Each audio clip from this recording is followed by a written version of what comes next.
are the win conditions of blood and guts matches? Pin or submission? That's a War Games match. Yeah, you win by submission or surrendering. Wow. So, What an error to make. Well, this is awkward. It is once again time for Fantasy Booking Warfare! The field has been whittled down from the Elite 8 to the Final 4, as last week Laurie Blake topped poor old Pete Quinnell with a reluctant reign of Logan Paul. But now the semi-final round begins. Our panel of experienced judges will cast their votes as we all find out whether it be Olle Davis or Luke Owen who invades the tournament final as they book the Ring of Honor Invasion of AEW. I'm Dave Bradshaw, and for the past 15 years, I've been a play-by-play commentator in British and European wrestling. Off the top, missile drop kick. Can he get it? Yes, he can. He's the champion of the world. I am the master of the half crab, the current reigning undisputed British heavyweight champion, Michael Oku, and who better to tell you how bad things are booked than me?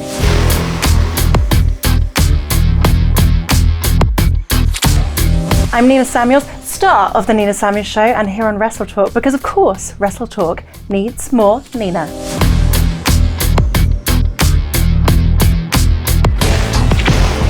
Welcome back, everybody. These are the semi-finals of Fantasy Booking Warfare. Guys, we've made it to the semi-finals.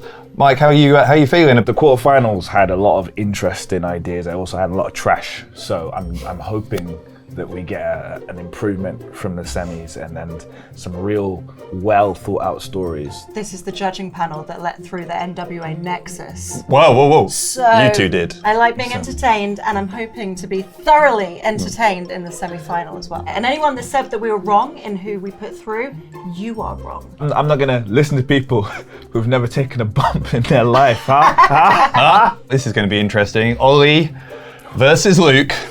And it's going to be the Ring of Honor Invasion of AEW. It's Olle up first. You guys ready? I am so ready. All right, let's take a look. On February 23rd, 2024, citing a crowded wrestling market and difficulties securing broadcast deals, Ring of Honor sadly announces it'll be closing after 24 years. To celebrate its history, AEW Dynamite will be airing the special ROH farewell show, The Final Handshake. The card is full of Ring of Honor nostalgia. Claudio Castagnoli reunites the Kings of Wrestling with Chris Hero for a dream match against FTR. Bryan Danielson, Christopher Daniels and Loki have a three-way, replicating the main event of the first ever ROH show in 2001. There are even special video messages from the likes of Tyler Black, Kevin Steen, and El Generico. Following the main event, a hard-hitting match of ROH World Champion Eddie Kingston retaining against one of the greatest ROH champions ever, Samoa Joe. An emotional Kingston grabs the microphone. I wasn't one of the original ROH guys. I was always CZW or Shikara, but wrestling is my life, and anyone who's enjoyed this sport over the last 25 years owes that life to Ring of Honor. I do. I always wanted this belt, and I'm gonna go out as its last ever ROH World Champion. He pauses. He rubs the sweat. Or is it tears from his eyes?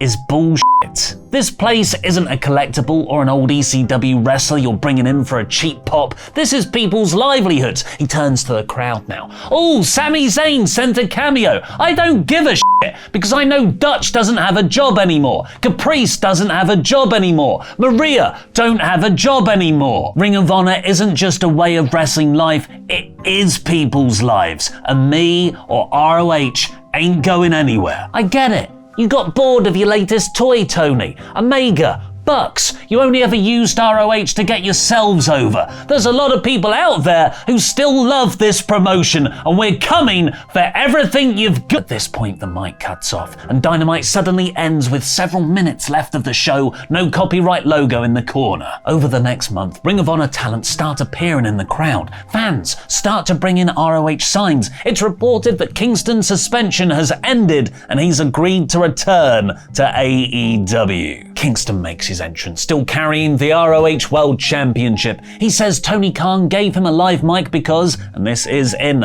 a mocking voice, he's such a great boss. He's such a nice guy. Him and the Bucks and Omega have got the interests of all the wrestlers he just made lose their jobs at their heart. He let me have this segment as a professional courtesy to tell you all this. As of right now, this second, I'm no longer All Elite. I'm gone, which means I can say whatever the I want. Where am I going now? WWE, NXT, New Japan? I'm not holding their championship belts, am I? I said we're coming for you, AEW, and when I say we're, you're not gonna believe who's got a bone to pick with. Kingston can't get the mic to work, so he draws ROH in the air like Bret Hart at Survivor Series 1997. It's the face versus face main event of Double or Nothing. MJF defending his AEW World title against Hangman Page. Hangman is on the ring apron, coiled to hit the buckshot lariat. He flips over into the ring, but is instead decapitated by a leaping lariat from a masked man in an ROH hoodie. The downed referee recovers to count the pin,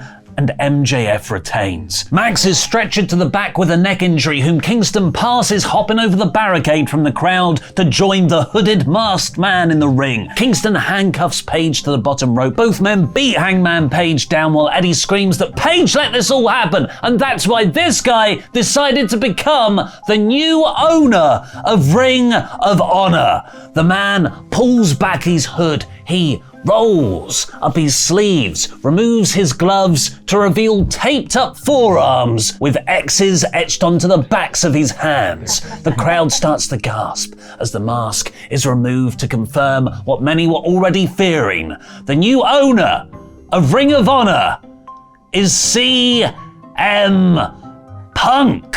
In the weeks that follow, ROH wrestlers keep interfering in AEW matches. Several high-profile AEW wrestlers defect to the Ring of Honor invading force, notably ROH originals Bryan Danielson, Samoa Joe, the Kings of Wrestling, and Nigel McGuinness as a newly heeled commentator, along with AEW talent FTR and the new Radicals-esque group of Powerhouse Hobbs, Ricky Starks, Daniel Garcia, and Wheeler Yuta. And finally, after not seeing him since his Double or Nothing return, amidst rumours he keeps cancelling appearances on TV last minute, Punk is announced for a pipe bomb on an episode of Collision. He comes down alone and sits in the middle of the ring cross-legged. After soaking in the cheers and the boos for what feels like minutes, he looks right down the camera lens and says, "I have a lot of things I want to get off my chest." Kenny Omega, the Young Bucks, Hangman Page, the Elite. You've created this narrative about how you all saved wrestling. You got over on your indies and in New Japan, hell, even on Ring of Honor. And then you got some money, Mark, to launch this new company. Well, I'm here to tell you, you're wrong. You didn't create anything. You stole. You stole from Ring of Honor. You stole from New Japan.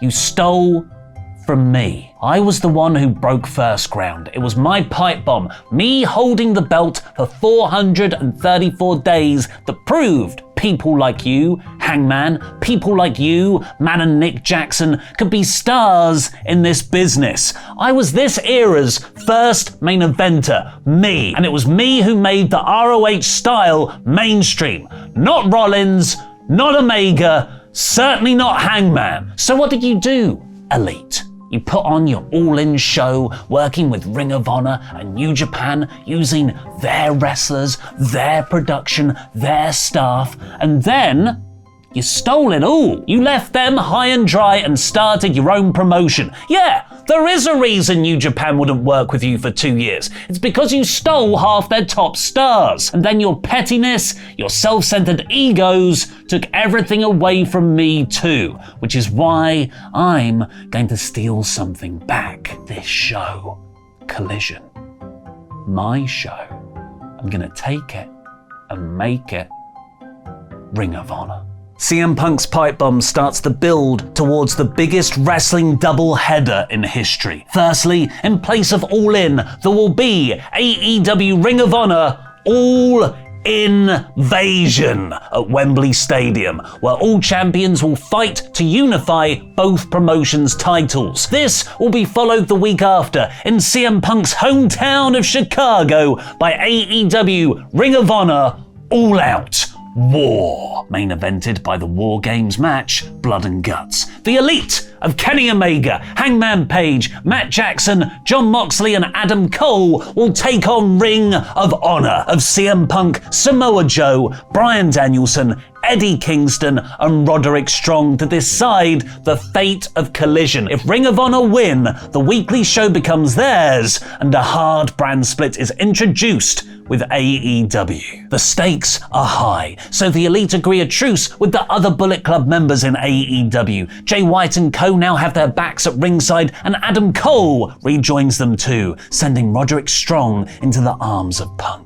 While in Camp Elite, Cole does all he can to convince them MJF is a changed man and he can be the deciding factor in this war. He wants to make Max a member of their faction, but the rest of the Elite have their doubts, and MJF, who can barely sustain one friendship, might not have enough trust in himself. But that all changes when Punk and Danielson, two of MJF's famous AEW opponents, brutally attack Cole backstage, trying to give him another concussion. Cole is out of the Blood and Guts match, so a vengeful Max takes his place, even though he's struggling with letting his new Elite friends in. The card for All Invasion sees Jon Moxley beat Samoa Joe, unifying the AEW TNT and ROH TV titles. Moxley had split from the now entirely ROH Blackpool Combat Club, saying he was never Ring of Honor, he's CZW and AEW. The Kings of Wrestling beat the Young Bucks, uniting the tag belts. Bryan Danielson unifies the Pure and International titles against Orange Cassidy. Athena beats Jamie Hayter to unify the women's belts. CM Punk defeats Kenny Omega, giving Ring of Honor the advantage going into the following week's Blood and Guts, and MJF beats Eddie Kingston, creating one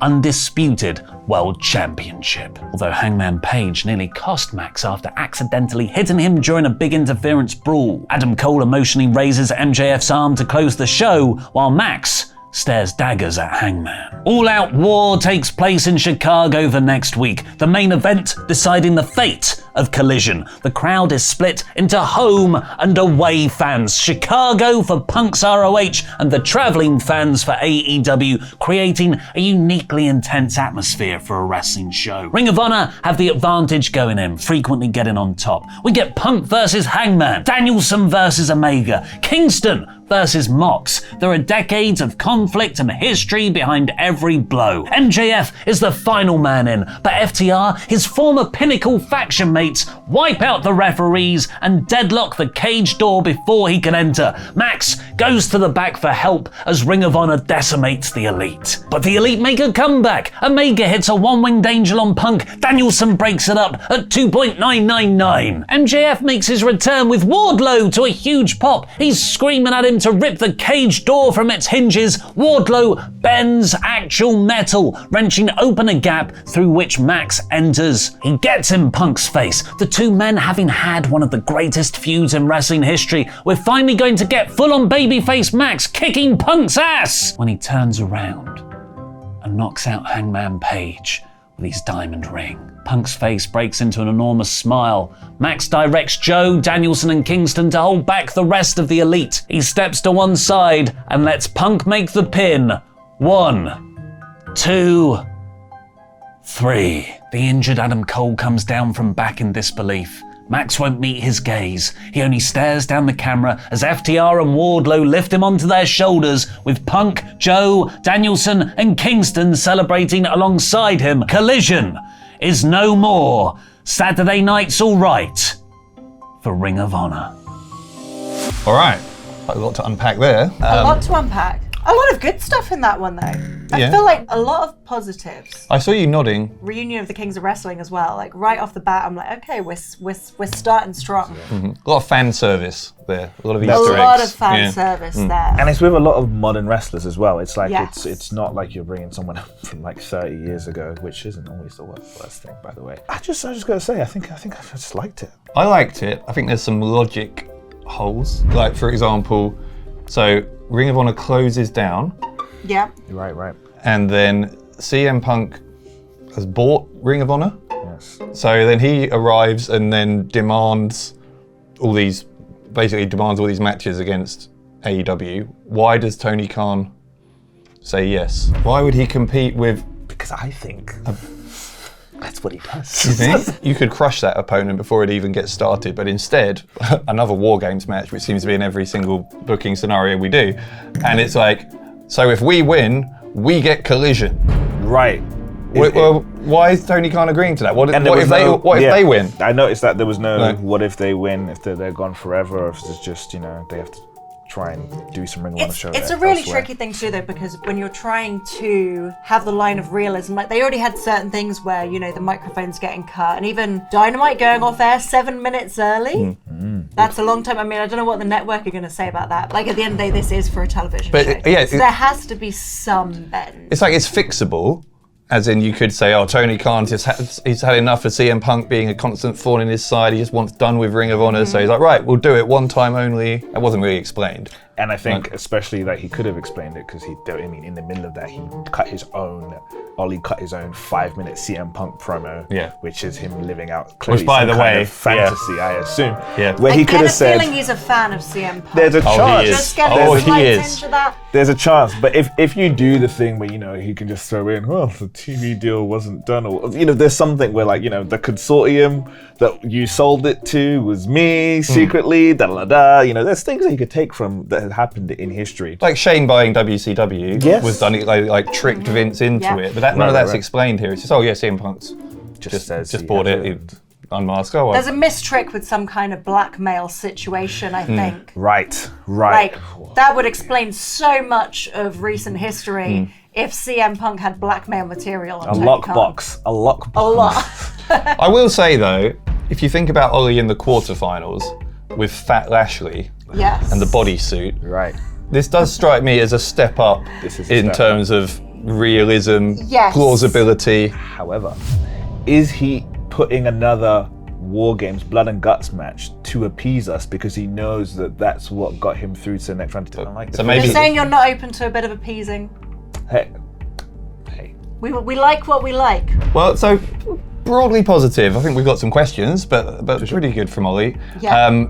And as I say, vaguely plausible, which is could be in stark contrast if quarterfinal form is anything to go by. Because up next is Luke, and this could be something. So buckle up. Here we go. We actually start where we are now in the timeline. AEW have just signed Adam Copeland and hosted WrestleDream. MJF is the world champion. Adam Cole has revealed he is out injured, and AEW are on the road to Full Gear, but without the Jay White bit. Adam Cole, even though injured, is being forced to defend the ROH tag titles against the Kingdom at Full Gear. Also on that show, Christian Cage will defend the TNT Championship against Adam Copeland and Keith Lee. At Full Gear, Keith Lee wins the TNT Championship, but in the main event, MJF and Adam Cole defend their ROH Tag Team Championships against the Kingdom with Roderick Strong in their corner. Cole comes down to the ring on crutches, with MJF telling Cole to stay on the apron to not get involved. But the numbers game gets too much, and MJF needs to make the tag. He crawls, and Adam Cole jumps off the apron. Roderick Strong stands up from his chair and removes his neck brace. Adam Cole throws down his crutches. He was never injured. Confused, MJF gets pinned by the Kingdom, and it was like he didn't even try to kick out. His best friend has just stabbed him in the back. And as Cole celebrates on the ramp with the Kingdom fully reunited, Tony Khan comes out onto the ramp to ask what the hell is going on here? And Adam Cole super kicks him.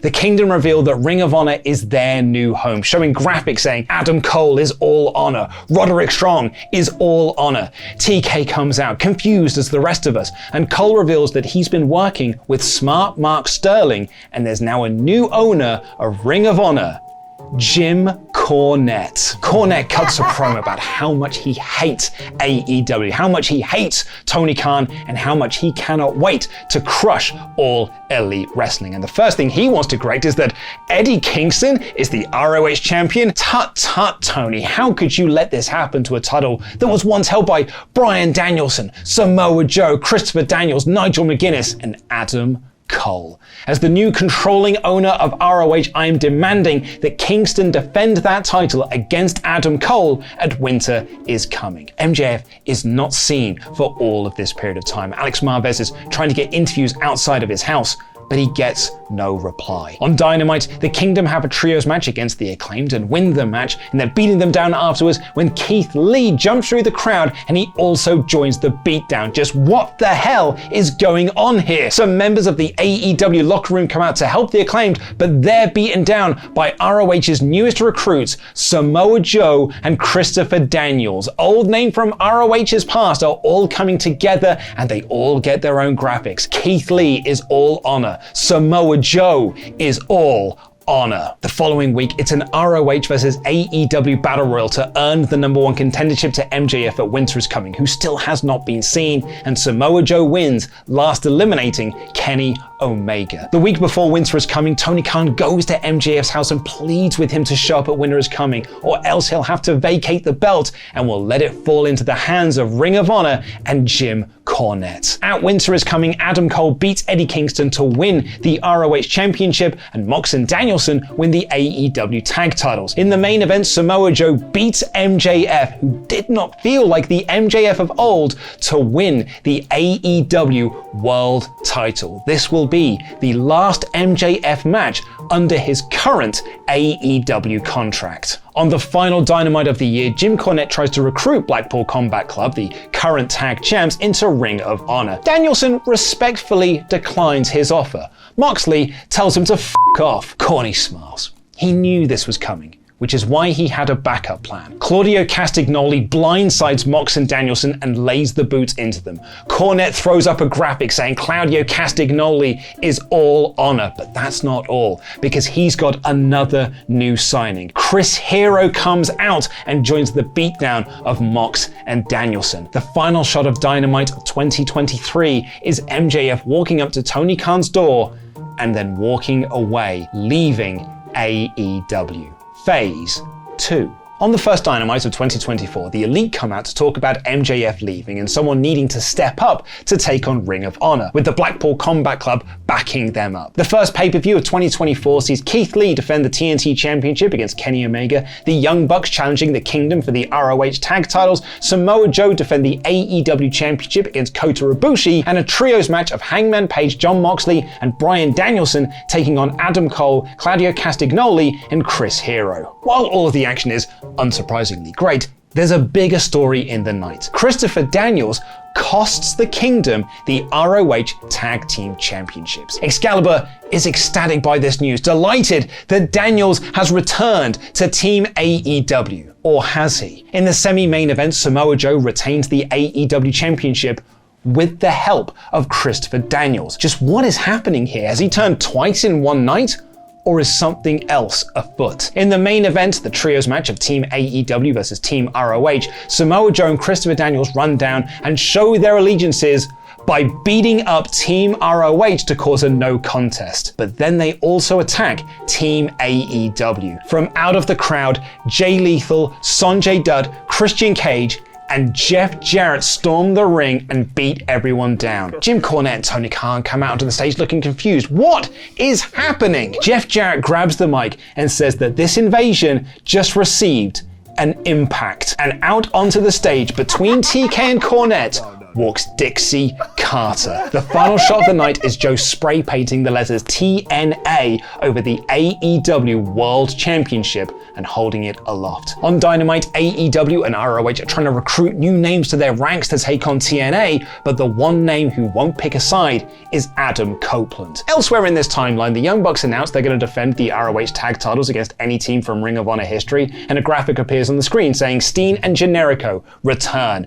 next week. Turns out it's just Michael Nakazawa and Brandon Cutler dressed as Steen and Generico, but it's a bit of fun and I just wanted to include that bit in. Anyway, Revolution sees Joe retain the AEW Championship over Kenny Omega, Adam Cole retain the ROH Championship over Darby Allin, the Kings of Wrestling retain the AEW tag titles over Mox and Danielson, and Keith Lee retain the TNT Championship over Hangman Page. Not only that, but Jay Lethal and Christopher Daniels win the ROH tag titles from the Young Bucks when Adam Copeland helps Christian cage cheat for TNA. A graphic is shown on the screen that Adam Copeland makes an impact. On Collision, Edge and Christian reunite as a team to win the ROH tag titles from their TNA comrades, and due to interference from TNA, Jeff Jarrett wins the TNT Championship in the first ever AEW King of the Mountain match. At Double or Nothing, Kenny Omega fails to capture the ROH Championship from Adam Cole due to interference from the Kingdom. The Bucks fail to beat Copeland and Christian for the ROH tag titles. Mox and Kingston couldn't win the AEW tag titles from the Kings of Wrestling, and Kingston failed to get the TNT title from Jeff Jarrett. And if things couldn't be bleaker for AEW, the main event of Double or Nothing, for the first time ever, sees the AEW World Championship contested by a TNA wrestler in Samoa Joe against an ROH wrestler in Keith Lee inside an AEW ring. This is a dark time for AEW. The Blackpool Combat Club and the Elite are holding their own, but they've lost all their titles. They need a leader. They need a figurehead. They need a devil. It's the go-home edition of Dynamite before Forbidden Door, and it takes place in Long Island, New York. Tony Khan finds MJF drinking alone in a bar. He pleads with him to re-sign with AEW. He's got Ring of Honor winning all their titles. Adam Copeland, his last big signing, has defected to TNA. I need MJF. I need the old MJF. I need my scumbag back. MJF says nothing, just looks away. The final moments of that show sees a three-way trios match of AEW versus TNA versus ROH end in a major brawl. All over the building, people are fighting, representing their brands. We cut back to the bar, and Max snaps a pull cue over the table, and he leaves. Back in the arena, things are getting out of control, but a fast sports car approaches the building, and MJF gets out, brawling with everyone he sees associated with ROH or TNA. He stands tall with the Elite and Blackpool Combat Club, and he grabs a microphone. Adam Cole, I just want you to know that I'm coming for you. But first, Samoa Joe, I will see you at Forbidden Door, and I'm winning back the Triple B, and I'm renaming it back to the AEW World Championship. Phase 3. At Forbidden Door, Hangman Page beats Jeff Jarrett to win the TNT Championship. The Young Bucks beat Copeland and Christian to win the ROH tag titles, and MJF beats Samoa Joe to win back the AEW World title. They're turning the tide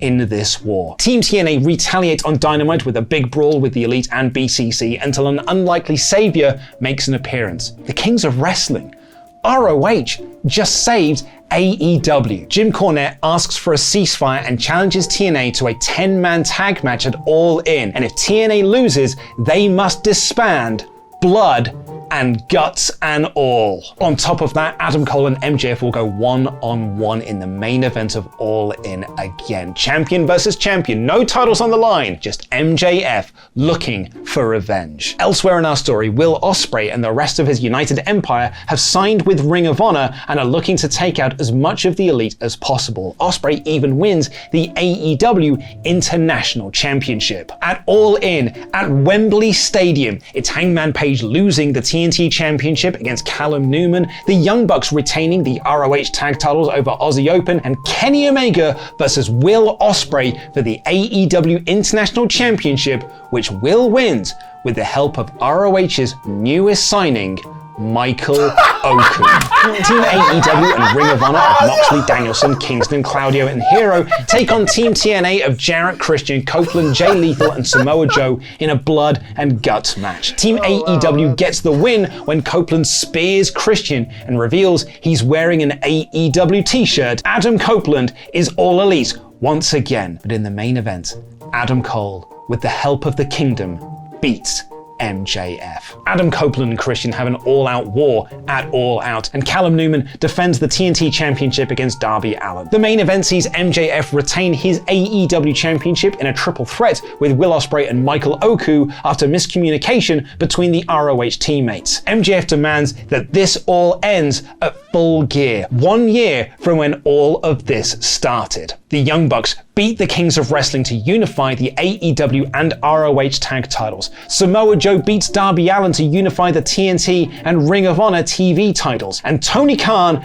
beats Jim Cornette in a street fight with Dixie Carter as the special guest referee. The winner takes all match sees Team AEW of Jon Moxley, Bryan Danielson, Kenny Omega, Adam Copeland, Hangman Page, and Eddie Kingston take on Team ROH of Will Ospreay, Carl Fletcher, Mark Davis, Callum Newman, Michael Oku, and Keith Lee. Whoever wins, the other must dissolve. It's elimination rules, and it comes down to Omega and Ospreay, with Omega getting the win when Oku turns on ROH to set up an international championship program into 2025. AEW has won the war, but who will be its champion? That will be determined in the main event of MJF versus Adam Cole. AEW champion versus ROH champion. Winner takes all. Cole kicks out of the Heat Seeker. MJF kicks out of the Last Call. They both kick out of the double clothesline false finish that we saw at All In 2023. Cole kicks out of one final Heat Seeker, but he knows he's beaten. He looks at Max and asks him to finish the job. MJF says, "I love you," and he hits his half of the double clothesline for the win. Cornette is beside himself. So are the Kingdom. They get in the ring and berate Cole while MJF celebrates with Blackpool Combat Club and the Elite and Tony Khan. MJF offers a handshake and Cole accepts. As they're leaving up the ramp, ROH starts to push Cole around and Strong knocks him down. MJF runs back to the ring to protect Cole and Better Than You Baby reform and take out the Kingdom and send them packing. Any questions? Oh, Well, this is taking brown nosing to a new level. Yeah, we have questions, Luke. Congratulations, Michael. Wow. I'm all honor. Congratulations, yes. Well, no, you were. I was all honor. I mean, most people were on at least two of those three teams at one point or another. Edge, Adam Copeland, joins Impact at one point to be with Christian. Yeah. Then he turns back to AEW. Jim Cornette, who takes over ROH because of his hatred of AEW, later calls a ceasefire with AEW. No, I like that. It's like, I hate TNA so much that I will team with Tony. I just don't know where to begin. Nina, what are your thoughts? Like, saying there is a lot to unpack is understatement of the century. Jim Cornette, his involvement, love that. Love that for this. Can you imagine pitching that to him though? You go, so you're going to be anti-AEW for a bit, and then you'll like him for a bit. You know how you get to sell this to him. You get to have a street fight with Tony Khan. Okay. It leads to that. With Dixie Carter as the ref. I mean, if that's not a selling point, I don't know what is. Right. All I'm saying is, if he was pitching this to me, I'd be like, that's cool. So you're in? I'm all in. Apparently, I think he's all honor. I think Luke's mission here has been a success. No. There's no foregone conclusion. Yeah. I have questions. There's a lot of rehashing that he did, but it's endeared him to you a little bit. He's got a pretty high-profile job. With Luke, we praised his wildness and we popped so hard for NWO Nexus that he said, "You like that? We'll have Tony Khan versus Jim Cornette in a street fight with Dixie Carter as a special guest ref." I want to emphasise it's you two's fault. I'm not taking it. I did not vote for this.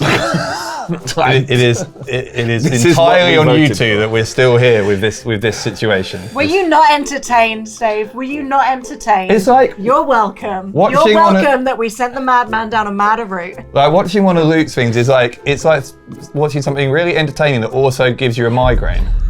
Yes, that is 100%. If you're presenting this to fans, I feel like they need like a table to be like, okay, who's with where right now? Because this person is with this company, but they've got this other company's belts. So there is legitimately a thing where you'll be confusing the issue of like, well, who's where and who do I cheer for? No, between us situation. Yeah. I'm just saying. So maybe that's a thing. You got a strong view on that, have you? I just have. Okay. I don't know what to. Let's bring them in, and we'll see if we can possibly make sense of some of this. Gentlemen, welcome to the semi-final of Fantasy Booking Warfare. I'm sure you both agree, competitions are built on a fabric of rules. There was a 10-minute time limit to producing your scenarios, although you went 11 and a half minutes. The performance aspects of it, the dramatic pauses, the dramatic, all the great twists and turns. The 5-minute CM Punk promo. Yeah, it was necessary. And the delivery was a bit slower. Well, I can understand that better than I can understand going 13 and a half minutes. So, it's an invasion. You got to book in you got to say a lot of names. I probably would have gone 10 minutes just saying the matches. You must remember that I booked the biggest stars in my story, so And that takes longer to say. That takes longer to say. All right, well, I hear what you're saying. And when I was looking at my booking, I was like, 10 out of 10 no notes. There's nothing that could be excised. Arguably 13 out of 10. I mean, do you want to say anything about our level of expertise now to even this up? Yeah, I'm actually. Do you know what I mean? I'm actually a bit. Sorry, I was a bit unprofessional. I'm actually a bit warm, so I'm just going to have to take my t-shirt off. I'm afraid. Okay. I'm sorry. I appreciate it. Sorry, I appreciate it. Great. Oh, well this changes everything. Wait, Nina Samuels is great and... Is great, and so is Dave. So I think I make up for. Is that a copyright issue? Because he's made his own merch on your likeness. If anyone is looking to buy this excellent t-shirt that I made, with the proceeds going to... But let's hang on. Let's refocus. Okay. But I like it. Olle, CM Punk is the perhaps unsurprisingly in your version the new owner of Ring of Honor. Well, obviously a controversial figure, but I think there's some names that are way more controversial to have put there. I was trying to tell not just a interpromotional story, but one that is ultimately boils down to a human conflict and a conflict of ideologies. And I always thought that Punk and the Elite, of course, have a very intense real rivalry, it seems. And there is somewhat a difference of wrestling ideologies there. Through the months, and we get towards All In and the big climax of this. Right? All Invasion. All-out war. Yeah. Good and the main event, shockingly for you, is a War Games match, a blood and guts match. I just want to role play this with you. I'll be Tony Khan, you be CM Punk. Right, that's what you tell. Which I know is a dream. Which is a dream for you. We're getting some theatre here. So I think we're having a conversation backstage, but we're in character. Okay. Explain the stakes you want. What I want is I'm gonna get if we win, if Team Ring of Honor win, we get the Collision show, and overall it'll be we get the Collision show, and if you win, what if I win? We'll go away. You didn't say that. They didn't say that. You didn't say that. No, that wasn't actually in the booking. It was just a one-way bet. Well, if I had 13 and a half minutes, I could have probably snuck it in there. Shots fired. This finish, what was it? It was MJF, Diamond Ring? On Hangman Page, yeah. Right, and then what happens? Then CM Punk makes the pin. What are the win conditions of blood and guts matches? Pin or submission? That's a War Games match. Yeah, you win by submission or surrendering. Wow. So, what an error to make. Well, this is awkward. Yeah, do you know what? So you just seem to not have the spark, the creative spark on finishes. Are you using the War Games Blood and Guts match as a crutch?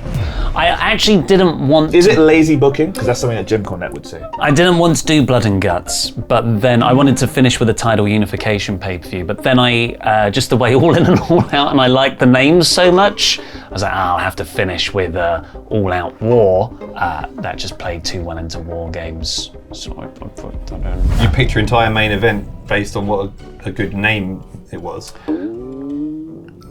It sounds like you just spent 2 minutes thinking about it. I spent weeks thinking about it, and then it came to me in an instant. So the actual 2 minutes of writing. To be fair, if you had spent 2 minutes thinking about it, I think it would have been 2 minutes longer than Luke possibly spent. Luke, yes, mate. This is a mess.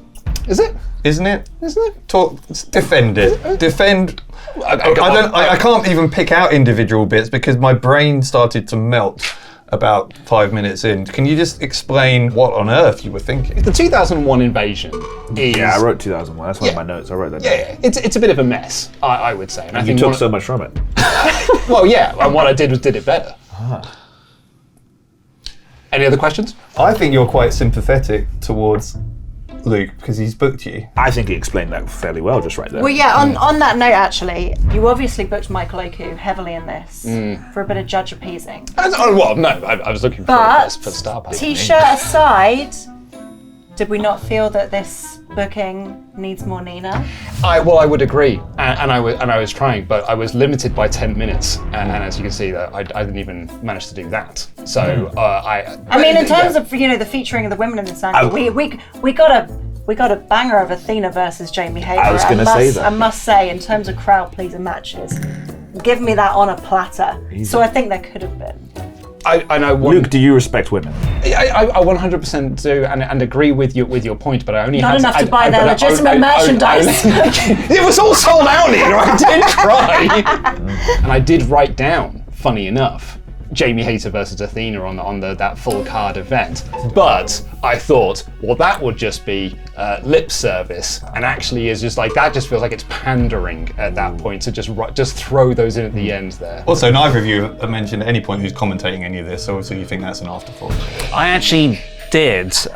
Nigel McGuinness was a Ring of Honor commentator. That's it. Yeah. Sorry, Dave, no disrespect, but Nigel McGuinness, thank you very much. Yeah, all right. So no commentary or women. No commentary, no women. Yeah, but you know, That's commentators and women so on is the Dave. t-shirt. Yeah. It's like his booking's still going on his t-shirt. Yeah. He can't, not even But I mean- 13 and a half minutes. You did win me over with booking Jim Cornette versus Tony Khan in a street fight with Dixie Carter as the special guest referee. Dixie Carter being the ref, wasn't there a situation where Jim Cornette wanted to side with Tony Khan saying, ceasefire, ceasefire. We need to take on TNA. She was probably signed to a deal that went through till November, so got to use her somehow, I guess. Even in your fantasy booking. Yeah. Contracts work funny, Dave. Contractual obstacles. Contractual obligations. Well, I think you've done the best you can in answering those questions. And as we say, we did kind of create a monster. You two created a But monster. yeah, we kind of created a monster when we praised someone who booked the NWO Nexus. So I don't know why we're surprised. The 2001 invasion is a mess of an invasion. The ECW come in with WCW and they form the alliance, right? Should have been a really big moment, but that was done in 20 minutes. So I wanted to look at the invasion and spread that over 6 months instead, where you can tell that story properly and good. And in my 13 and a half minutes. And yes, and in my world, the ECW of my story is TNA, led by Dixie Carter and Jeff Jarrett. Yes, what a world you live in. Yeah. Yes. I think we've heard enough, pretty much, but we'll just give you one last chance each to give us your pitch in less than a minute, ideally 30 seconds, certainly not 13 and a half minutes, for why we should vote for you. Olle first. I think the biggest money match you can do in wrestling is CM Punk versus some version of the Elite, whether it be Omega or Hangman Page. I think my booking could hard reset Collision to make that a distinctly different show as opposed to a crossover show with the main stuff. And I'm hopeful after that event we would then have sort of two houses, Ring of Honor, AEW, where Punk and MJF are in one, Adam Cole's in the other, and it's kind of like these star-crossed lovers of Cole and MJF, because MJF never turned on Cole. That would be the storyline heading out of it. You want to have big matches. Tony Khan versus Jim Cornette in a street fight, point number one. Point number two, I would say that my storyline ends with a nice, neat bow of one of the companies being disbanded as opposed to two companies ending up, but with only one world champion between those two companies, like somebody else's story. All right. Well, so Nina and Michael, if you'd like to sit and have a think, and we will each cast our vote. One of you two is going to the finals of Fantasy Booking Warfare. Happy birthday, by the way. Thank you. At the time of being filmed, yes. Also, happy birthday. A bit You late. said it first.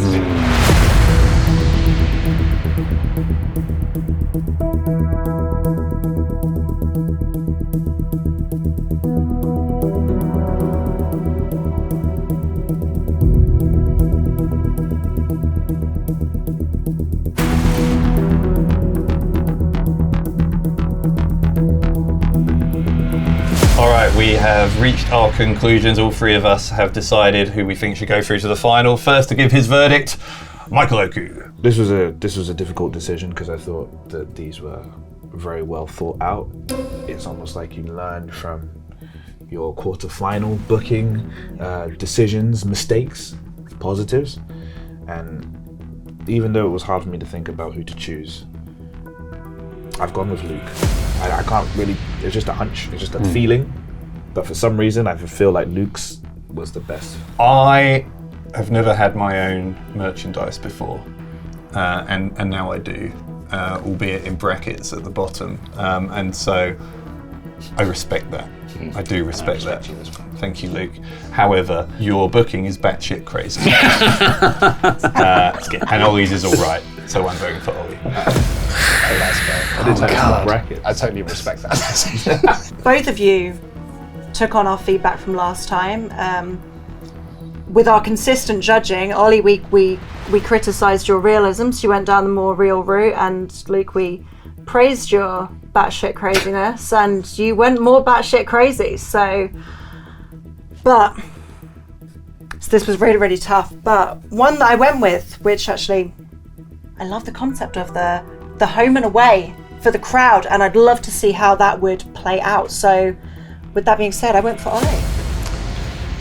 Which means, Olle Davis, you are in the finals of Fantasy Booking Warfare. We'll hear from you in a second, but first of all, Luke, any thoughts? I mean, it all makes sense. Thank you so much for your time. Thank you for your expertise, and thank you for your excellent feedback, both positive and negative. And congratulations to a very worthy winner. A gentleman in defeat. Olle Davis, congratulations. You suck!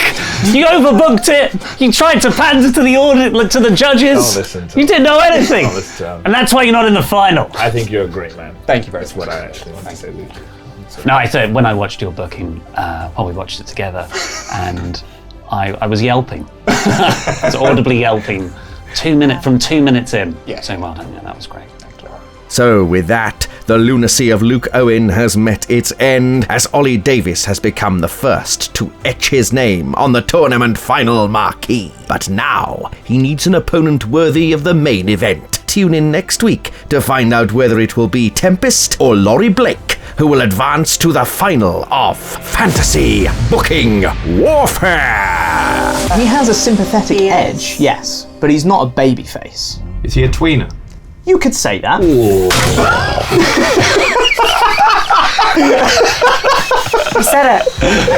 He said it. No further questions. Okay, moving